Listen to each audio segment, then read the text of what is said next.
What's up, everybody? Welcome back to another video. I'm your host, Big Cam. Today we're going to be talking about why Marvel Phase 1 was peak Marvel cinema. And to be honest with you, I just went back and looked on Disney Plus, and they changed. They used to have Marvel Phase 1, Phase 2, Phase 3, Phase 4. Now we're into Phase 5.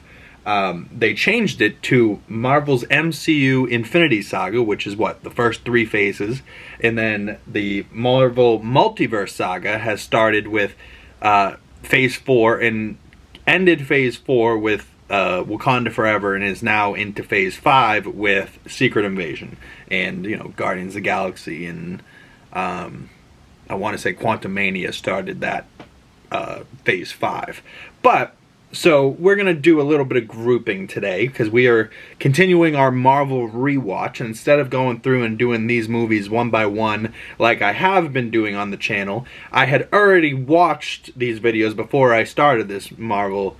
I had already watched these movies before I started my Marvel Rewatch. So today we are going to be grouping in Phase 1 and a little bit of Phase 2. But Phase 1, as listed on the Marvel MCU Infinity Saga, goes Iron Man 1, The Incredible Hulk with Edward Norton, Iron Man 2, Thor 1, Captain America 1, Avengers, and then it goes Iron Man 3 and Thor 2. So all of those movies together are some of my favorite Marvel movies, but it's what they did when these movies came out, right? Like, you dropped Iron Man 1, obviously RDJ, people fell in love with, right? And then Incredible Hulk comes out like a month after that, right? So you're really starting off this Marvel world, and those movies are completely separated until you get to the post-credit scene in the post-credit scene in The Incredible Hulk, where Ross is talking to Tony Stark. Right, so now you tie in Iron Man and that Hulk. Then you get Iron Man 2, which basically continues Iron Man's story directly after it. Because if you look at the Marvel timeline order on Disney Plus, it actually goes Cap 1, Captain Marvel, because that one's set in the past, Iron Man 1, Iron Man 2, then the Hulk. Then it goes to a couple Marvel one-shots with Coulson and the other dude from Winter Soldier. What was his name? Cromwell? Something like that. But we get Thor 1, then Avengers, then Thor 2, The Dark World, then Iron Man 3. So it's funny how some of them list a little bit differently than the others. Yeah, because in the MCU Infinity Saga, it goes Avengers, Iron Man 3, then Thor 2. But either way, we know at the end of Avengers, Loki goes back to Asgard. That story picks up in Thor 2, The Dark World. So, like, I really like how they did it, where Avengers is its own complete movie, and The Avengers is a great movie overall. I can go through and give all my scores that I gave for these movies as well. So going back and giving the scores for what I gave these, Captain Marvel, just, because that one's set in the past, that I gave 3.5 stars. Captain America, the first Avenger, the earliest of these movies, set furthest in the past, I gave 4.5 stars. I really love that movie. Iron Man 1, I gave 5 stars. That movie is damn near fucking perfect. And it still holds up today. You go back and watch that movie, it's still badass. There's some of the scenes where, he gets shot by the tank and, comes up out of the pit. Just the sound design, everything about that movie was fantastic. Now, then we get to Iron Man 2, 3.5 star movie, maybe even a 3-star movie for me. I gave Thor 1 the same, about 3.5 stars. I do like the Thor, the Shakespearean Thor. I loved Odin in this movie. The cast is great, but Thor has blonde eyebrows. Ugh. And it just doesn't look very good. By Thor 2, they figured out his look. They gave him his natural eyebrows. He actually is not wearing a wig. He's wearing his own hair. The costume was still badass, but, the blonde eyebrows really threw you off in the first one. It really did. Then we get to the Avengers. Avengers, I gave 4.5 stars. Avengers could be even a 5-star movie. The writing in that movie is just so perfect. The way that they have this team come together. They each had their own individual movies. Now all of a sudden we're grouping them in, and you're like, oh, how are they going to do that? It's perfect, right? Like they tie in Loki to start the movies. Loki's in Nick Fury, right? You see Hawkeye.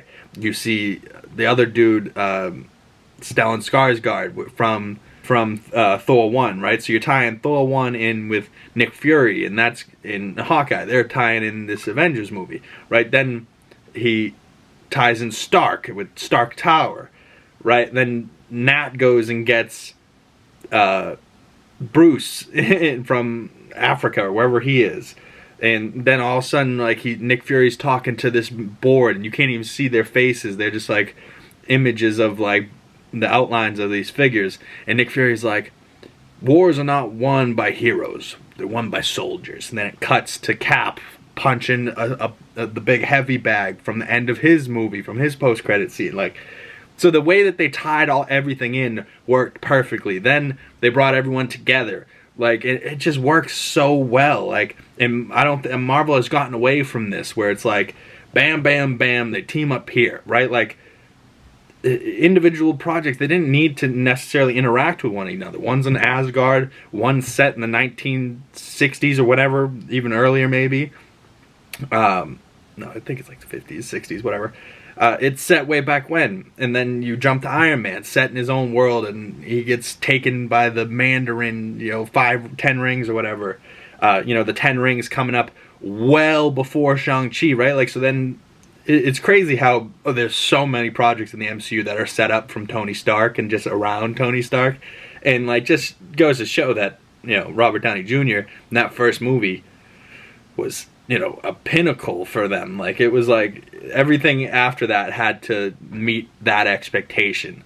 And, I was always somebody that, like, would watch it anyways, but, like, just how they were doing it early on was so perfectionate. Like, oh.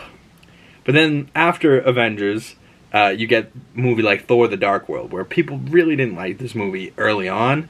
I think years later, I still enjoy this movie, but it is a 3-star movie for me. 3 out of 5 stars. Same with Iron Man 3. Iron Man 3 was a good movie, but the way that they did the Mandarin, right? Since Shang-Chi's come out, I actually like this movie more, because the guy that was the Mandarin in Iron Man 3 is now the guy that's with Morris and, was trapped in a cell. He's just hilarious. So, like, how they, like, paid that off, and they made him that he was just an actor, and it was some bullshit in Iron Man 3, and it was really about Extremis. Extremis just came back in Secret Invasion, right? Like, so everything comes from somewhere in the Marvel Universe, but it's funny how much of the shit in the Marvel Universe comes from Tony Stark. Like, he was just that pivotal of figure, and he was just important, like, all around important. The Incredible Hulk movie I also gave 3 stars, and then since then I've watched a bunch of movies. You can check out my Letterboxd links down below. Comment below, what is your favorite Marvel Phase 1 movie? What is your favorite Marvel movie of all time? Coming up soon, we're going to be reviewing Cap 2 Guardians. We're going to continue our Marvel rewatch. I just figured I'd group in this Phase 1 stuff and talk about how important it really is. But I'd like to hear from you guys down below. What was the first Marvel movie you've seen? What was, your thoughts on Phase 1? When it came out originally, none of us even knew it was a Phase 1. We were just taking it as it came, and those were such simpler times. Now there's people on the internet getting mad about stuff. It's crazy. The amount of people I see hating on Secret Invasion right now, it's like, it doesn't deserve hate. It deserves critiques and criticism. Right? Like, but just people hate, and they let their hate and their criticisms be the same thing. It's like, it's not. Like, I can like something and still critique it, right? Like, I can hate something and still critique it, but if I hate something, I'm not just going to light it up and tell you everything I don't like about it. I'll say what I don't like, but I'm also going to say what I do like, right? Like, I'm never ever just going to be, like, on here shitting on something because it was awful, right? Like, I will be like, this didn't work for me, but, I did like this part, right? Like, there's ways to go about things, and people on the internet are toxic, so be careful out there, y'all. There's a lot of idiots and momos on the internet, and you never know what you're going to get, but stay tuned for more movie reviews coming up. Cap 2, Guardians of the Galaxy, Avengers Age of Ultron. We're going to be continuing the Marvel movie rewatch in the timeline order. Now I'm up to the point where it's like 2012. So now it's like, it's a strange world. I was 13 when this stuff was coming out, so like, Cap 2, you know, Winter Soldier, amazing. I loved that movie when I originally seen it, so going back and having to rewatch this movie and rank it, oh, I'm actually excited, because I haven't done a Marvel movie rewatch since Disney Plus originally came out, you know, during COVID. So now I'm going back. Now we have all this other stuff added to it. I'm going back, starting from the beginning. I'm doing the Fox stuff. I still have to get to Blades. I still have to get to like the Punisher from 2004. I still have to get to Daredevil, Elektra. Those are on the list. Don't worry. Those ones will come. I'm either going to order the DVDs on Amazon and do it that way, or I'll have Amazon Prime and I'll just like rent it or something one night. But I don't want to rent it and then not be able to finish it and then have to rent it again at different times. So when I do rent those movies, I'm going to make sure that I get to watch them and fulfill what I need to from them. So I think that's it for today's video. My name is Big Cam. If you want to see me again, please hit that subscribe button, smash that like button, smash that bell so you don't miss any future videos. We have more movie reviews coming to the channel ASAP, so stay tuned for those, and I'll see all of you in the next video. Peace. I love you.